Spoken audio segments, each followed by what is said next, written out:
You're listening to a Roddenberry podcast. You're listening to Mission Log the Orville, an episode-by-episode discussion of the adventures of the crew of the U.S.S. Orville.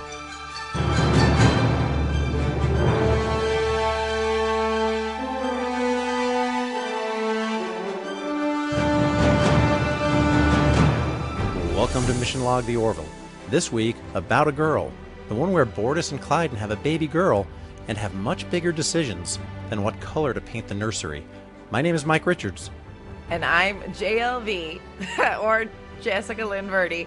Mission Log the Orville is a conversation which depends on your participation, ultimately. You can reach us at ML_the Orville on Twitter, or you can email us at missionlog-theorville@roddenberry.com. And remember, we may use your comments in an upcoming episode, so, be smart with your language. Yeah?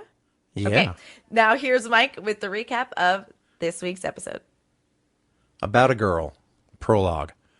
The crew is congratulating Bortus and Klyden on the birth of their daughter. Wait, what? I thought the Mocklins were an all-male race.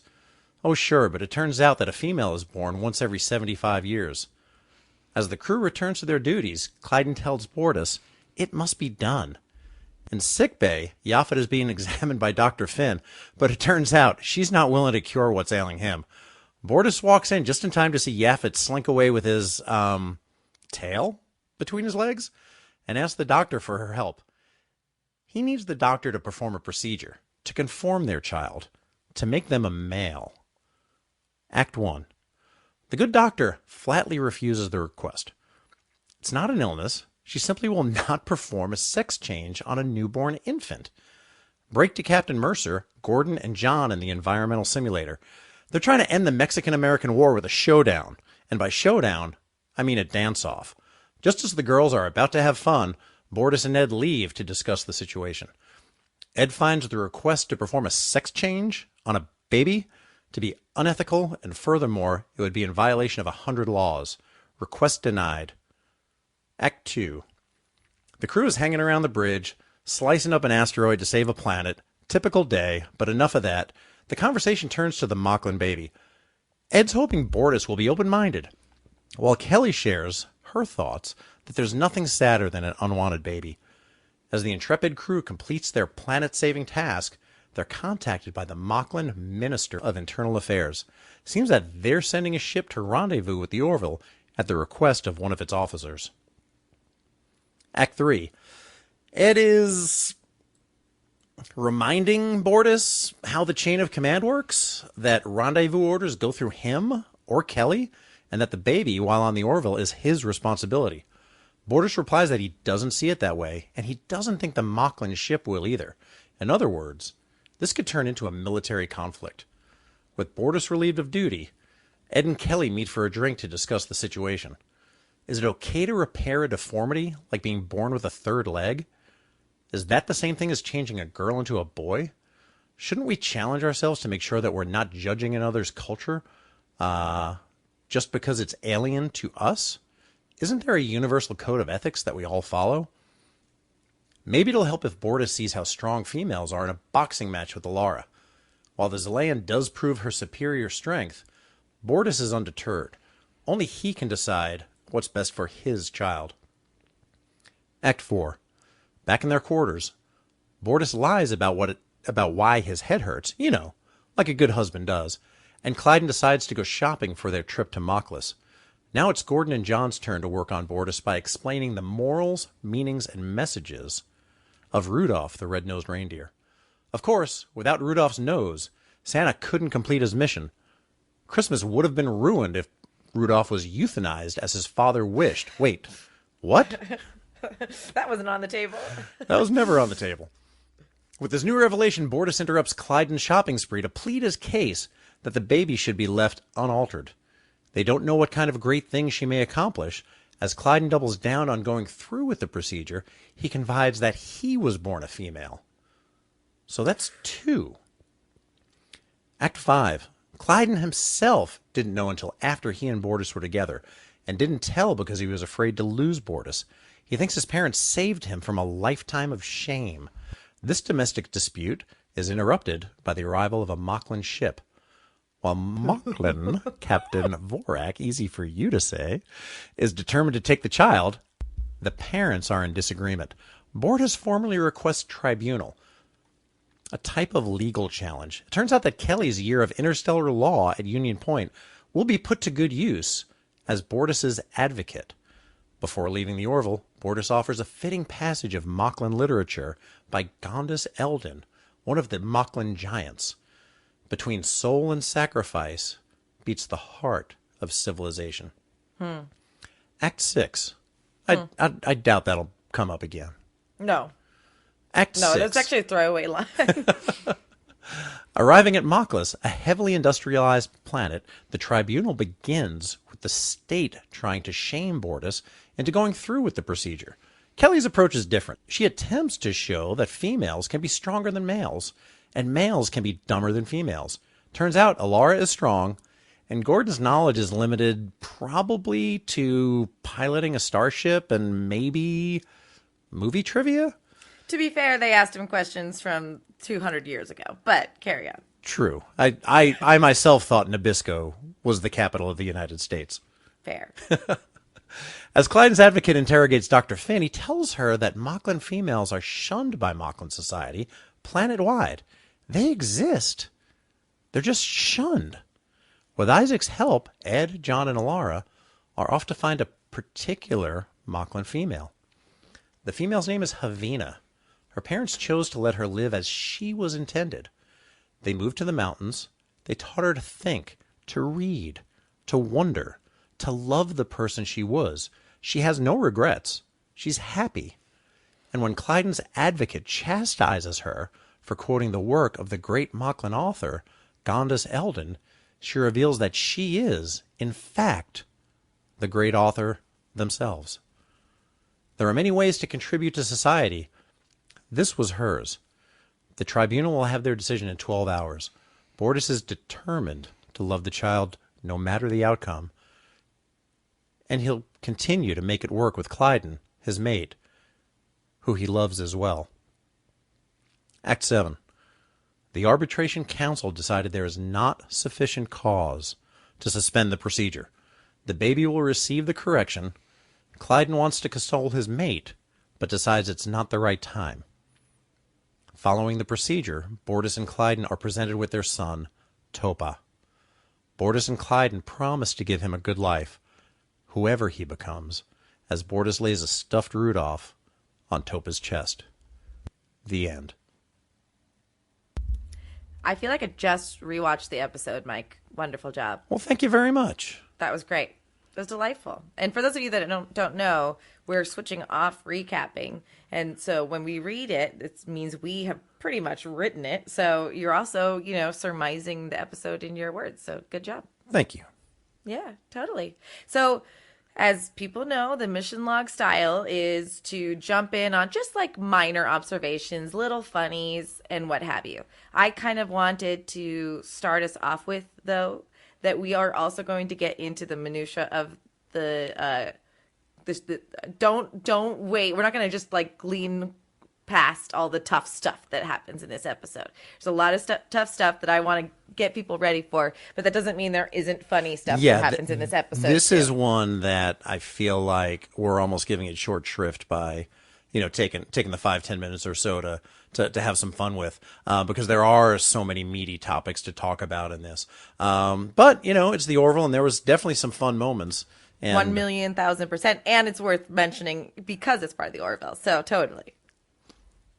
So you tell me the funny moment you found first. Dance off, baby.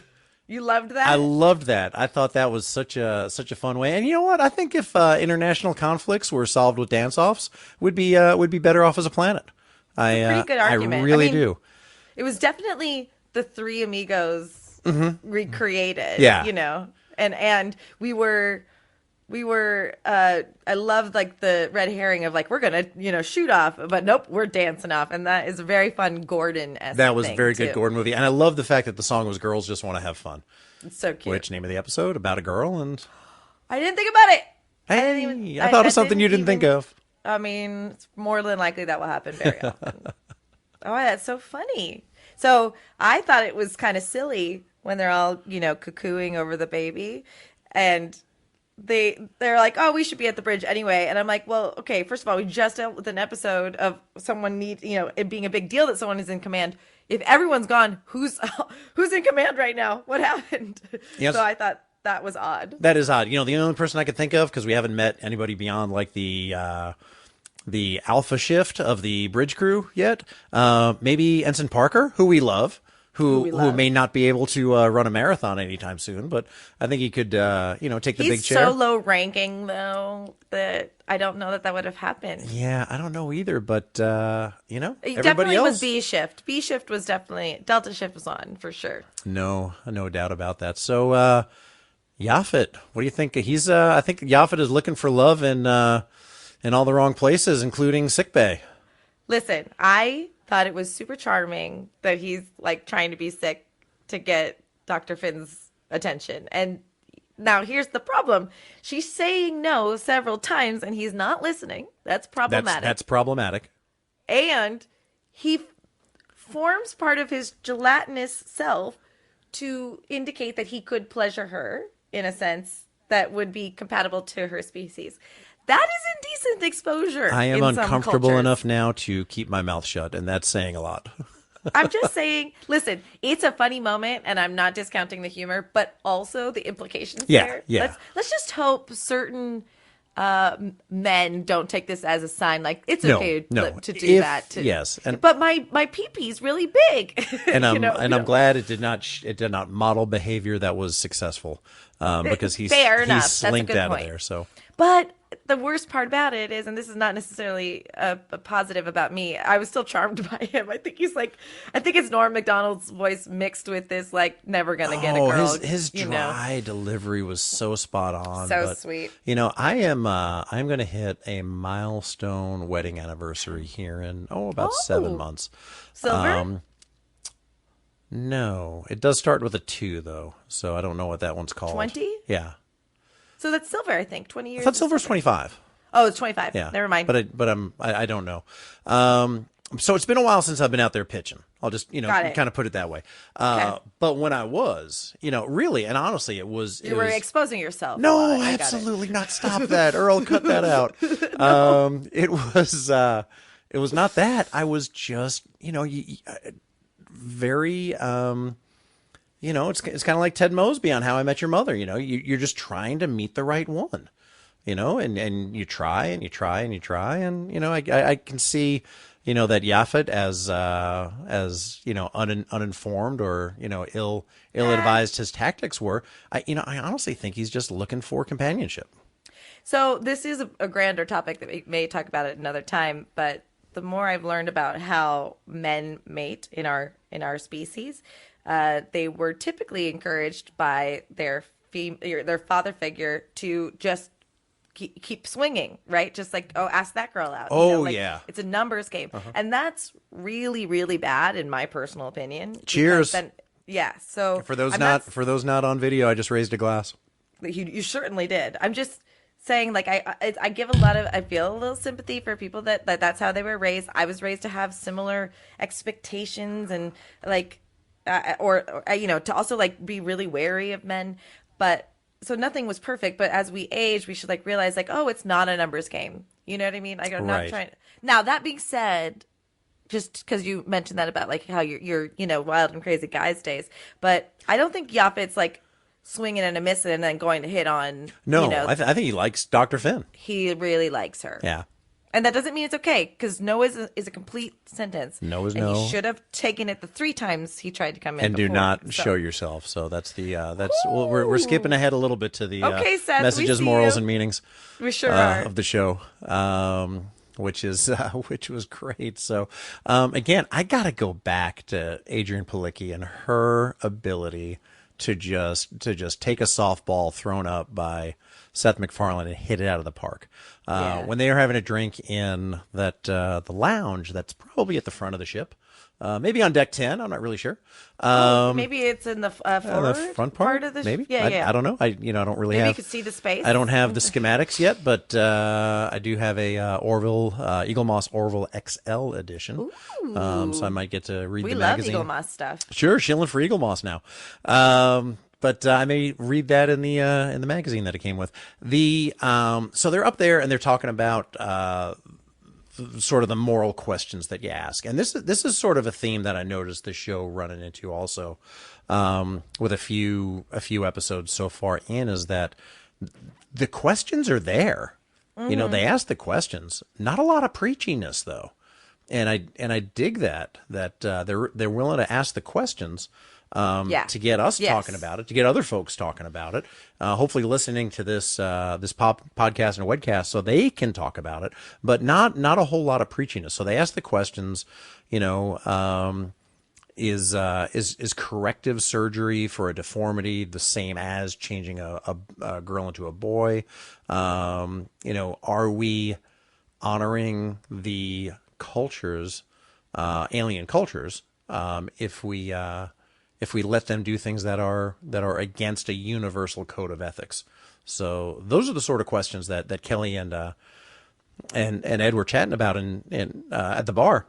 But when he said, "Kelly, suppose you and I had a baby," and she looked right at him and said, "On purpose?"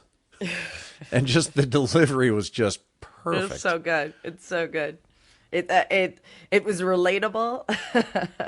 Like, the thing is, I still believe that she's on this ship because she actually just wants to get back together with him. And I know she also has her own career to fulfill. Mm-hmm. But my question too is, like, if she's such a high-ranking officer and he was gone all the time trying to become a captain, why wasn't she also gone all the time? And now it's a priority to her. It's like it's not a plot hole necessarily, but it's like getting in the weeds a little bit too much. In the military, there is a certain minimum number of years to move up to the next rank and that kind of thing. But also, she would have had to have put that in order to be where she's ranking as well. So she would have been busy just the same. I would think so. I think my argument. Yeah. Do you know what I mean? I do. I think, and she could just possibly passing up command in order to do what she's doing. Kind of like Riker passed up command for so long to stay on the Enterprise D.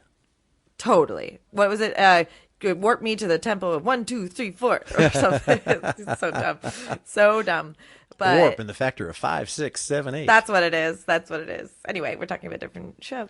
I think my point is she loves to take jabs at him, even though when she'd probably love to have a baby, or you know what I mean? Like they both, like, even for him in the previous episode to go, "No, you did us a favor. Thank you for cheating on us." Like, but he does a dick move. Well, it's a Captain Dick move. Yeah, that's how we'll say Dick. It's Captain Dick move. That's first name Dick, last name move. That's right. Yeah, as long as we say your rank in front of it, we Captain can. Dick. Captain Dick. The move. So, jumping over to Gordon Malloy a little bit. Loved the Rudolph exercise. Oh, did you? I loved it as far as the way it was summed up at the end when Bortus said, if the baby was euthanized as his father wished, and Gordon was like, wait, what? I don't think that was ever on the table. Yeah. Which actually we needed him to say that because some of us haven't seen, maybe some of us don't watch Rudolph every Christmas, right? And go, wait, is that what the dad wanted? Right. So we needed someone to go, no, but also just get in there quick. He's so good with, emotional but deadpan and flat. I don't know. It's just he reminds me of one of my favorite friends and actors, Paul Hungerford, who I do a lot of improv with, and there's a lot of similarities in those men of just how they're just funny, but they're also going to drink a beer with you. They also know what's what. It's But to your point, Gordon saying that the once capital of what once existed as the United States of America was Nabisco is a huge throwaway comedy, commentary that I flippin' loved. Right. It basically is like, oh, you mean there was a capitalist company, Nabisco. Got it. Right. Got it. It was really funny. It was just like subtle but funny. Yeah, capitalism. Corporation. Capitalism. It was all there. Yeah. It was a very, and I'm sure Seth or one of his brilliant writers got that in under the wire, but it was just really, really clever. No doubt about it. And then when he got used to kind of demonstrate how,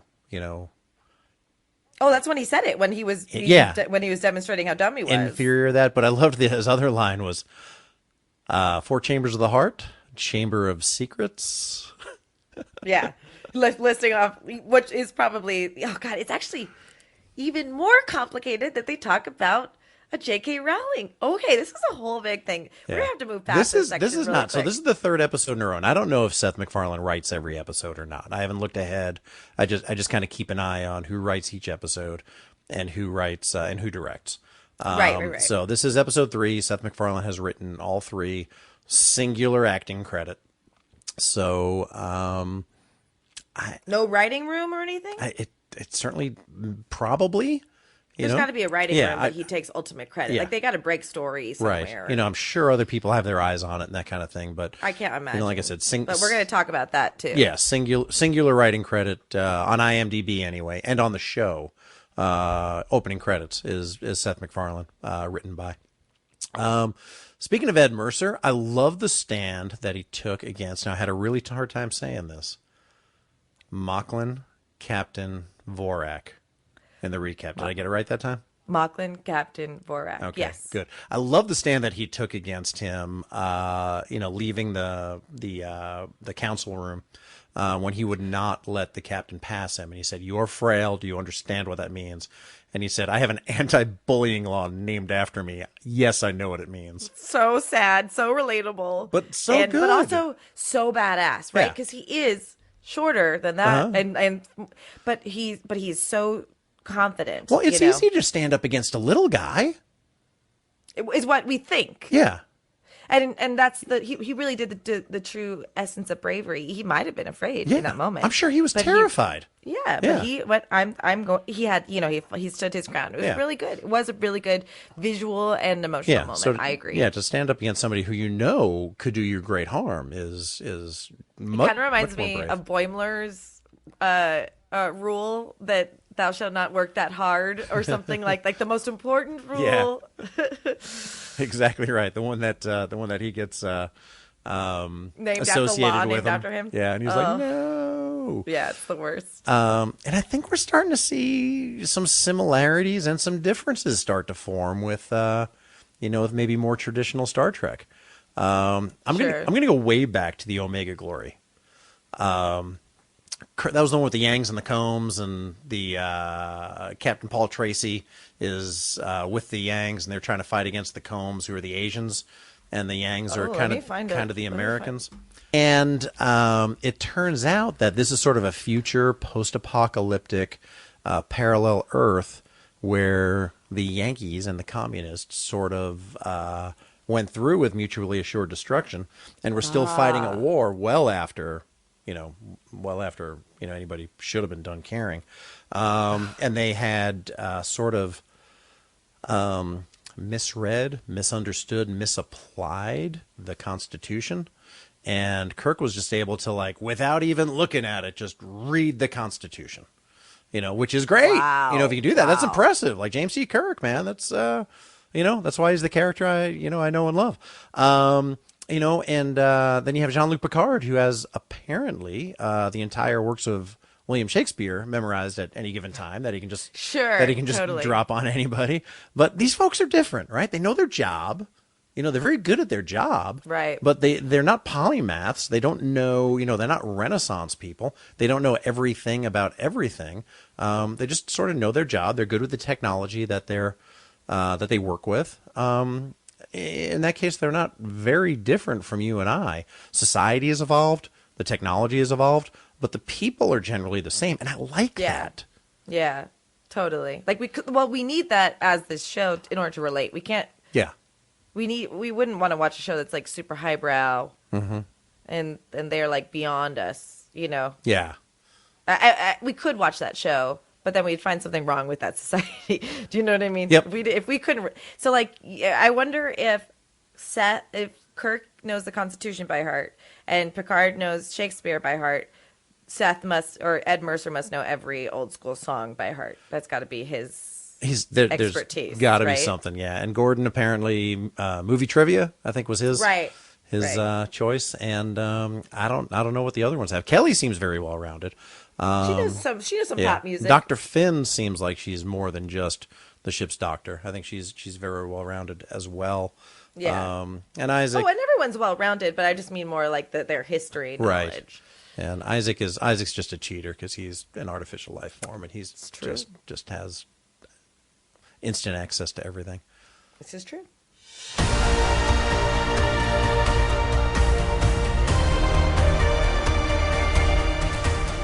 Well, this is the part of the show where we talk about the morals, meanings, and messages, and ask if this episode of the Orville aligns with the Roddenberry Star Trek philosophy.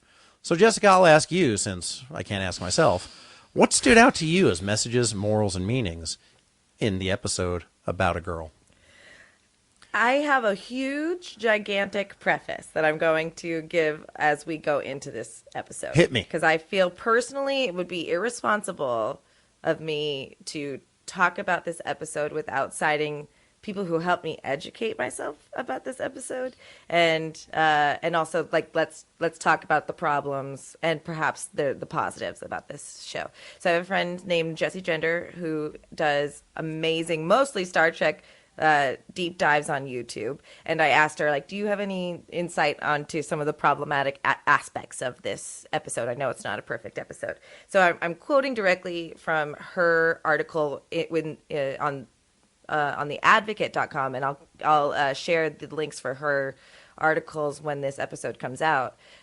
She literally wrote about this episode. She goes, "Yep, actually, here I wrote this whole article." Oh, no way! And she has 2 articles on it, and she's a very well thought person who puts a lot of thought. And also, some people will disagree that intention doesn't matter. Some people think, well, even if your intention wasn't to hurt me, it did.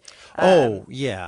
And that's important to note, because that's true, Sure. right? Like, even if it hurt my feelings, but you didn't intend to, it hurt my feelings. Yeah, sorry I hurt your feelings. No. Whatever. Yeah, you that's can't be not flippant cool. that way. Yep. But she also does give a lot of credence to, like, the effort. And that's where I try to go. Is like, I can kind of see where you were heading with this. But that's exactly this point with this little blurb I'm going to pull out. So she says, this isn't to say that we shouldn't be critical of our allies or constantly push them to be better. We should always point out problematic or offensive content in our media and culture from creators both within and outside the LGBT world. Yet we can't also continually tell those attempting to help that we are upset they aren't doing enough or that they shouldn't have tried because they fell short of the mark. If we continually do that, we run the risk of ostracizing those who want to be on our side and be a good ally. We need to reach out in kindness and, while pointing out what was wrong with their approach, acknowledge that they did indeed make an attempt to understand.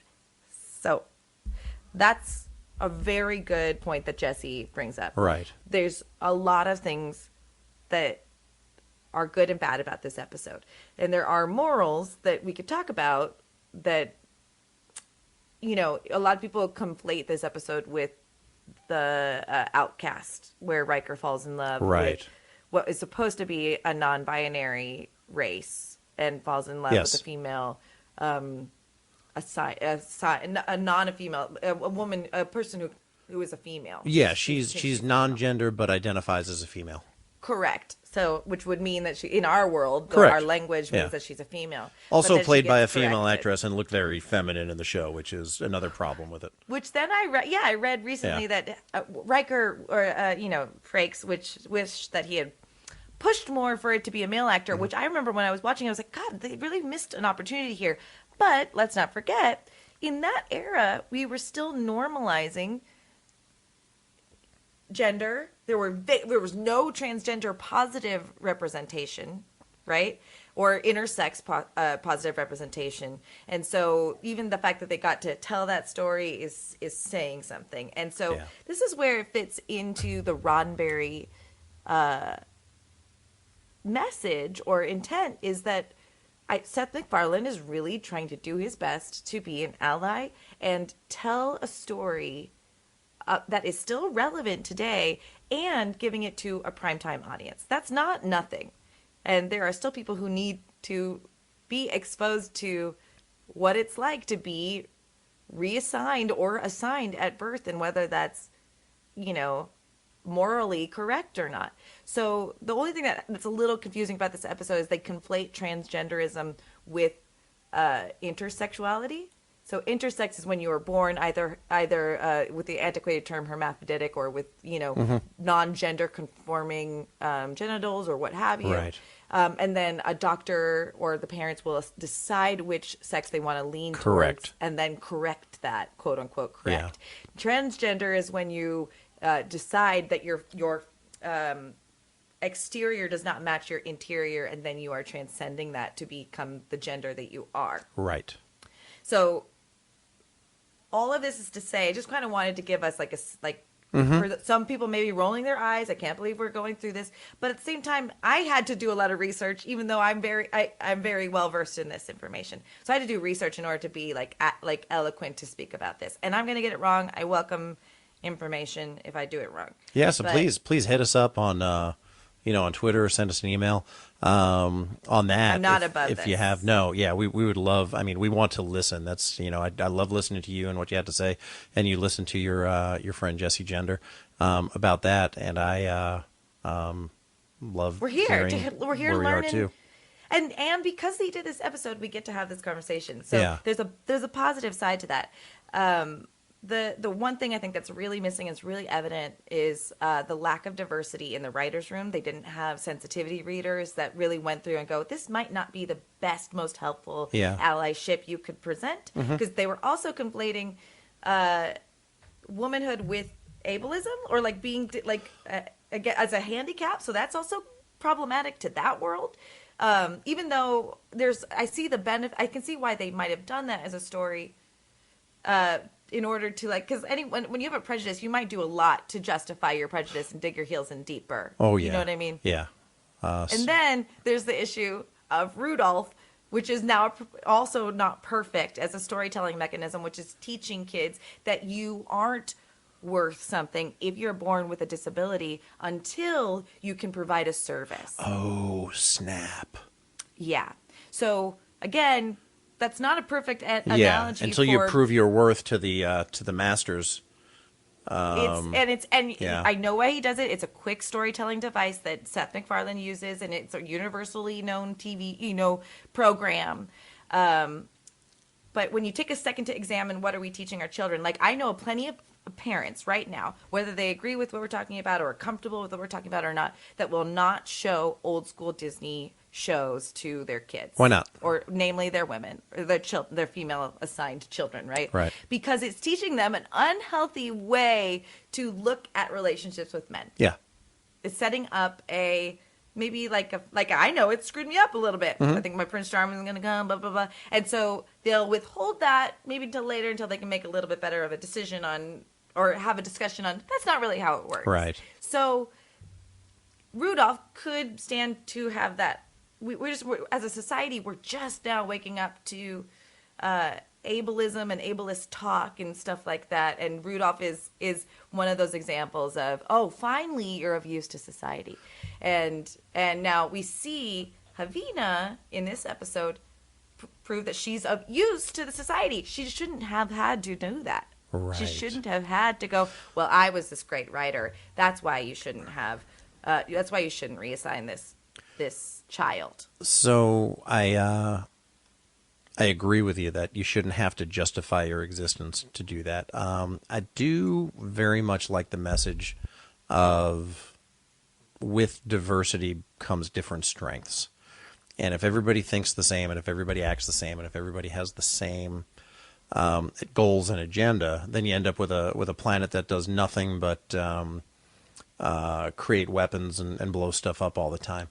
Havina had a gift. That gift was beneficial to the world. Rudolph had a gift. That gift was beneficial to the world, to the children of the world on Christmas, when he saved Christmas.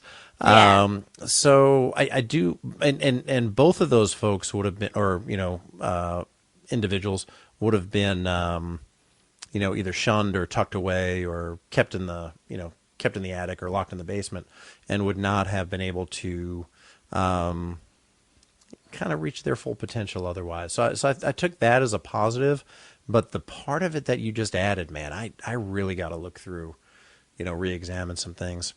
It's a tough subject, Yeah. and we've talked about this on and off air. Mm-hmm. We're all educating ourselves, growing, and as the conversation becomes easier to have, the language is changing, the vocabulary is growing. Right. So we're all going to step in it sometimes, or we're all going to be like, you know what, this is a blind spot I have, but how can I change that?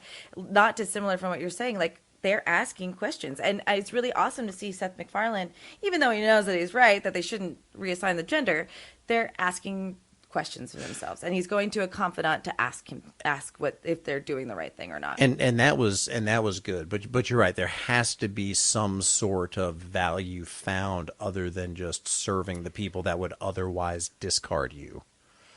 And you bring up a good point by mentioning that, is that we still as a society don't know how to accommodate for people that aren't born as the quote unquote norm. Yeah. Right.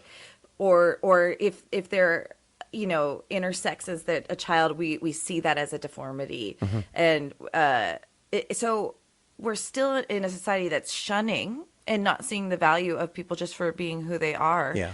The best way transgender was ever explained to me by Jesse, actually, was the thing that people don't quite understand is that we all are struggling to understand our identity. All of us. Where do we fit? What kind of nerd am I? Am I not nerdy enough for this? Am I too nerdy? Am I just the right amount of nerdy? 100%. I met a wonderful gay couple, which actually, side note, there's, complications in showing a non-acceptant society of a female. But we're also seeing a non-judgmental crew of we're seeing non-judgmental gay couple, Right. So that's a good example of like, well, that's a win, right? So one of the gentlemen I met this weekend, he's like, I'm afraid I'm not too gay enough for our culture. So that's putting that aside. Transgender is just an identity exploration in the form of gender. It's one way to look at it, right? And knowing that something's different, but something doesn't conform. And that is, man, it's tough. It's a tough place to be. It is. So in our society right now. So I watched the episode like you did. I probably watched it 3 times and maybe sort of, watched and wrote the recap on viewing number 4. And while probably for the majority of the first 3 watches, I was thinking of this as kind of a transgender issue, it really struck me on this last watch on how it's just more of in my mind, a subversion of women and women's culture. So the Mocklins have females, right? They said one is born every 75 years.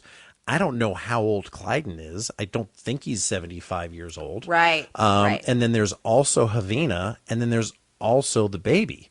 So they have females. They just deny the females a word or any kind of contribution in their government, in their culture, in their industry. So to me, the episode became less about, transgender issues and more about how much do we value the female point of view and female contributions in our society, whether that's something like the Taliban or whether that's something like, other cultures across our planet, or whether that's right here in the United States. Most of the time when I hear people speak about women in the workplace to this day, they say, she's okay. She gets it, and that's all sort of code for she's willing to put up with stuff she doesn't need to put up with.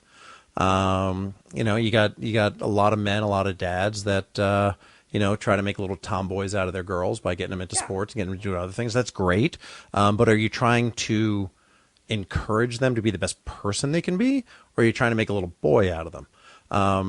And those sort of things are just questions that I don't have any answers to, but it does seem like we regularly will reward people for thinking in that kind of male dominant, aggressive, all those things that we associate with male thinking, that gets rewarded, competition and, insensitivity and not being vulnerable. Like those things are rewarded.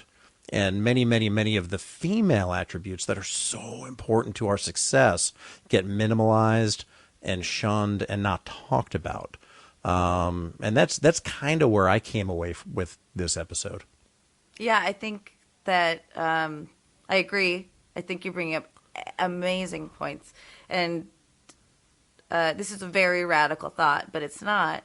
I think our society will benefit when we start embracing that men can be vulnerable, that men can be emotional, and that being strength and all, like, that strength can come in different forms. We're actually, I think we're dealing with a lot of the problems that we're dealing with in our society right now is the squashing of these natural tendencies that men have, and we just tell them it's not okay in society to behave that way. Right. So, a lot of people may buck up against that statement, but if you sit with yourself freely, I know I have masculine tendencies. Yes, it was encouraged. What you just explained, my father definitely wished I was a boy. They thought I was going to be a boy. They didn't check. And they were excited, like, his Italian mother was, oh, what a good boy you're going to have. It's the first right. boy. And out comes a vagina, which, by the way, I love that Seth MacFarlane just on prime time just says vagina. It's really great. I like that he said depends on how you use it. Well, 100%. It's great. It's doesn't give you a lisp. It doesn't. Well, depending on how you use it. So it's amazing, 100%. And so your name was almost Jessica Dick Joe. Verdi. Joe. Just Joe. It's almost Joe Verdi. Then the next Joe came, so it was the family name. But so my dad had a really hard time wrapping his head around having a little girl. Right. And then he thought of me as fragile, all sorts of things. And I can't speak for him. I was a baby. But I was raised with a lot of tomboy tendencies, but I don't know that he did that on purpose. I think I have tendencies towards that anyway. Right. It made me wonder, like, well, why wasn't I a boy? What would it be like to a boy? Like, I know that I'm a female now, or that this is something I say too. I'm very fortunate that I was born into a body that I am assigned with, that my brain is aligned with. That's a privilege, Yes. But that's a long way to say I can be honest that I have masculine tendencies, that I think that I can be overbearing, or, what we ascribe as masculine. I have no idea what you're talking about. Correct. I encourage those men that are listening to our podcast right now, if you go, no, I'm definitely not sensitive, blah, blah, blah. Sit with yourself for 2 minutes, look inside, meditate, take a breath, and just go, actually, is that possible? Is it possible that I wish I could cry? And you want to know something really that just I learned recently that just blew my mind? Ooh, I can't wait. The big buzzword with the top tier military forces, like we're talking Navy SEALs, Marine Force Recon, the Deltas, those guys, is vulnerability. Because they need to be able to strip any ego away from receiving feedback and fully embrace that, so they can squeeze every ounce of improvement, every ounce of performance without defensiveness and without making excuses. So their big buzzwords on those teams is vulnerability and being vulnerable to feedback and vulnerable for improvement. And it's flippin' amazing once you wrap your head around it. It's interesting because, there's a stigma around the military if you are in certain circles, and there also is like a blind faith or blind faith aspect to that. So what kind of vulnerability are they actually encouraging, or is it you can't talk back because you're being told that this is what that is? And I just want to examine both sides of that. Right. Or offer that while it's a really interesting idea in theory, are they just actually brainwashing people to go, nope, you're going to be yelled at and listen? So, and now people who can transcend that become officers and lieutenants and commanders and admirals and things like that. So, usually goes to the higher GPA or the higher IQ person who doesn't respond wholly to being told what to do. Yeah, this is top tier stuff. This isn't peeling potatoes like you and I would be doing on the Orville. Hey, if you're telling me, no, I would definitely be like repairing something. I'd be peeling potatoes. You'd be peeling potato. No, you wouldn't. You'd be flying. But I'd be hugging the donkey, baby. Yes, you sure would be. The hug and the donkey. What a stupid. It's amazing. So my I wonder if you're telling me. I'm sure what they would want is less toxicity. So I would wonder if there's no toxicity at the top, based off of what you're just saying. That'd be really great if that's what is actually achieved. That'd be very cool. And I've seen our version of tribunals where our admirals are testifying and stuff like that. You really do see level-headed, not fully partisan men, to be fair, up there with who have opinions of like that are founded in the greater good and things like that. So I have seen examples of that, generals and things like that. Well, men also, but not just men. An Air Force officer named Brene Brown has done wonderful work in Brene Brown. Yeah. The emotional coach? Yes. Same person? Same person. Yeah, she was an Air Force officer. What? And, yep. What? This is blowing my mind. Mike, blowing my mind. Hey, I know some things. No, you do sometimes. Sometimes. But not all. So, yes, I think we've got, I think there was so much to talk about on this episode, whether it be transgender issues, intersex issues, just kind of like the appreciation. Feminism. Yes, like rampant misogyny and things that just cannot, be talked about, and there cannot be enough light shed upon these things. And as I will say this. Oh, go ahead. I'm sorry. I was just going to say, and other research shows that as the role of women in government increases, things like healthcare, education, and that kind of thing all improves in countries around the world. And we have a ridiculously low percentage of female representation. There was a country, I'm going to forget where it was, but not in our continent, that a lot of the men were killed in war, and then women couldn't initially hold office, had to hold office, and the country is like instead flourished. I'll try to look it up. I don't want to say the wrong nation and be an idiot, but one thing I will compliment you on, Mike, is at the very least you're going to ask a question. Do you know what I mean? Like, I think saying when you don't know something is really important. But you're right. There's so much to talk about in this episode. It's not a perfect episode. In some ways, the LGBTQ plus community feels harmed by this episode, and that is worth acknowledging.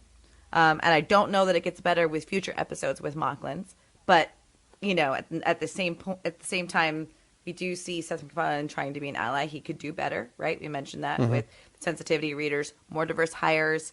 I heard that he hired a transgender, a cis-het actor to play transgender in the third season, and that's real tough to wrap my head around. So, moving forward, let's hope for better changes. But I thought what was really impactful was the somber ending, and Jessie actually talks about that in her article too. It was, well, let me just say this too. Let me rewind. The fact that they decided to tackle this topic in the third episode, they really set themselves apart from his biting satire, right? They're like, no, we're going to be a serious show. Yep. And I meant to say that with episode 2. It was even serious then, too. There's some fun about it. But we really see them, like, just go, nope, this is what yes, whether you think it's a Star Trek parody or what have you, we're going to talk about serious things and reflect what Star Trek, what the zeitgeist needs. This episode ending with the Mocklin child being reassigned to male and Bortus losing the battle, or, fighting for his child, it really brings up a good point that this one episode that Seth wrote doesn't fix the problem that we have in our society. And this one child is not going to fix the Mocklin issue that they have. And it's really impactful. Yeah, definitely a serious ending. I mean, it wasn't, there was a little bit of concern that the ending of each episode might be, a punchline. It's Arbor Day or, the Real Housewives in New Jersey. But this was a serious end. This was like probably the most serious Star Trek ending that I remember, or similar to Star Trek that I remember since City on the Edge of Forever, where, they go back in time, Edith Keeler dies, they restore the timeline, and, the last line of the episode is Kirk saying, let's get the hell out of here. he was just Let's get the hell done. done. Like this sucked. I'm done. Let's just get on with it.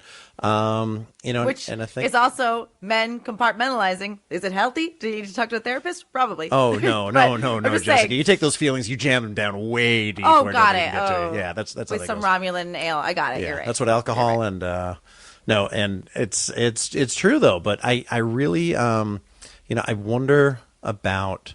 And I don't know the intent of the episode, and at this point, I don't know that the intent matters. It doesn't matter. If this episode hurt the LGBTQ plus community, then that's what matters. It hurts. I think no one's a monolith. I think it's really important to say. Right. Even like what I say, I'm allowed to have my own opinions. Mm-hmm. I align with a lot of almost everything Jesse said. As I learn, I try not to have opinions until I go, oh, you know what? Actually, I don't think that fits for me. Actually, my mother just shared a story where she was visiting cats at a cat cafe. Mm-hmm. And this is totally a digression, and it's not going to be a comfortable. I should say Jessie Gender is also Jessie Earl, but Jessie Gender is her YouTube name. Okay. But so there was black cats, and my mom goes, "Come here, black babies," and the woman goes, "You can't say that," and I don't think that woman was right. And I said, Mom, was that a white woman? She goes, yeah. And my mom said, I'm going to say whatever I want. Now, is that correct? I don't know. I don't know. But are we being too sensitive? So my point of that is we're all just trying to flip and figure it out. And sometimes people are going to be super, this is my kitty. Hi. She needs some water. But I really, what I took away from this episode, and I think it was valuable for me, was the active, what we do culturally to the female point of view, or what we have done culturally to the female point of view, in what I've seen over the last several hundred years, and probably well before that.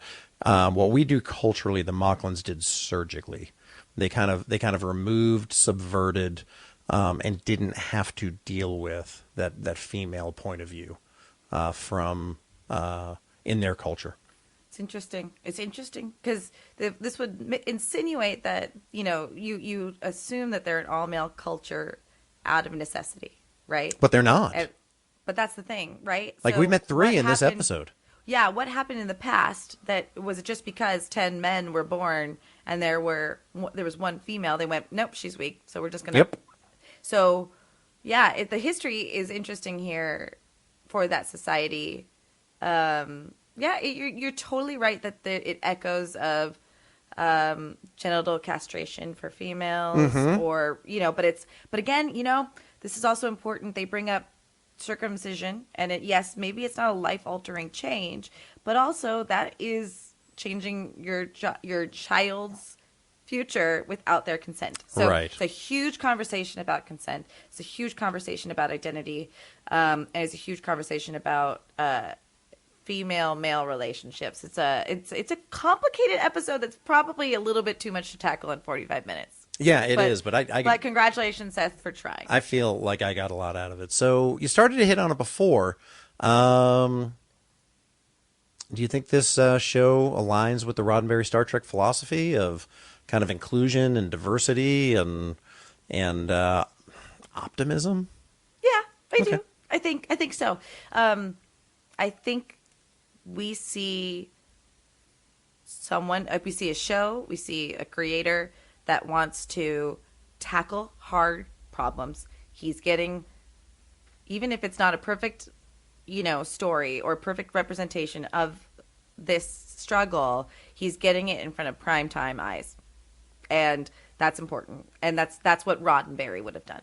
Yeah, totally. I think it does too. I think if nothing else, the conversation between Kelly and Ed in the bar, where he said, "Shouldn't we challenge ourselves or police ourselves to not think that we think of other people's ways as wrong just because they're alien?" And Kelly's response, "But isn't there like a universal code of conduct that we have to believe in?" And that those things in there were important. The fact that that the writing, the situation was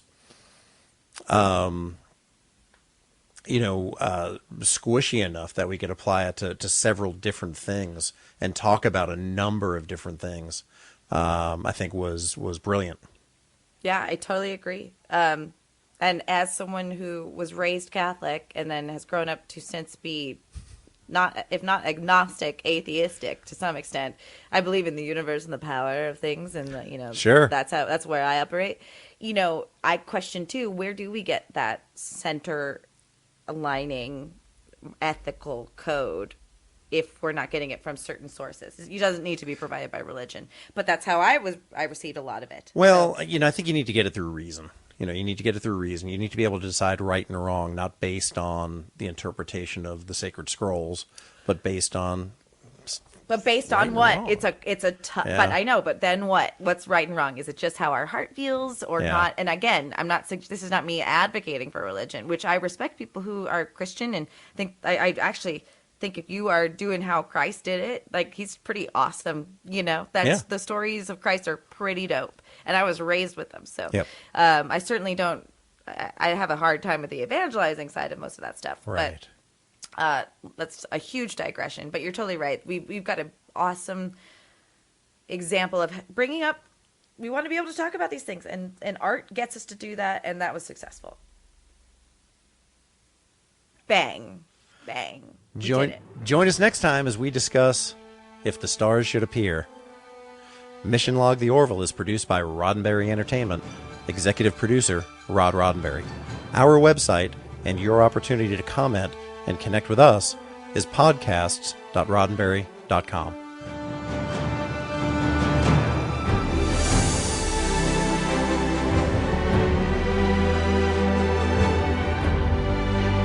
Mission Log The Orville is produced by Roddenberry Entertainment. Executive producer Rod Roddenberry. Our website and your opportunity to comment and connect with us is podcast.roddenberry.com.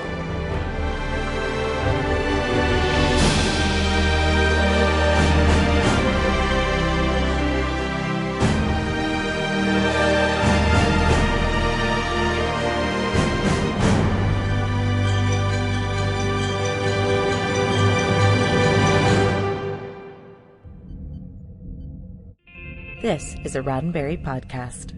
For more great podcasts, visit podcast.roddenberry.com.